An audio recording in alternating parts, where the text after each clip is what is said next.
घर में पहनैलू बेबू mini skirt हो डगरी देखा के करो तारू पलट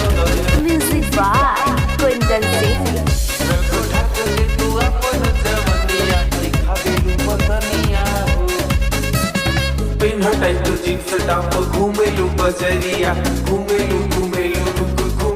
बजरिया बूढ़ू जमाना सबके उहे बा नजरिया उहे बा नजरिया पिन टाइट जीन्स टॉप घूमेलू बजरिया बूढ़ू जमाना सबके उहे बा नजरिया पहाड़ी तो सोल के उमरिया दिखावेलू बदनिया हो कैसे तो तू अपन जमनिया कहाँ बा ओढ़निया हो ओढ़निया में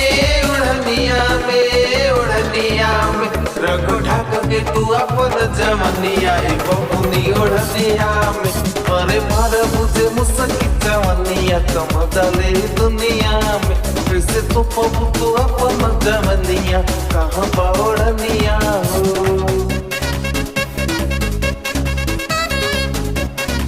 म्यूजिक बाय कुंदन सिंह।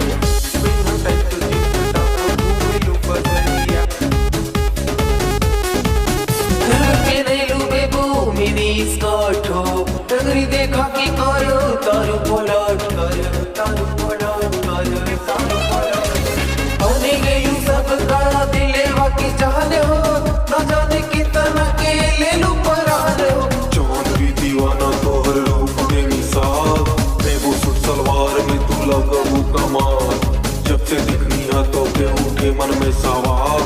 नजर खराब की सच तू बालू माँ बोलो ना बबरी बोलो ना चाले जब भिलाई की कमरिया चाले देखे लागे नहीं समरी उमरी मारे बुझे हाँ हमारे बुझे मुझसे किस जमनिया तो मजा ले दुनिया रखो ढाक के तू अपन जमनिया ये बबुनी ओढ़निया हो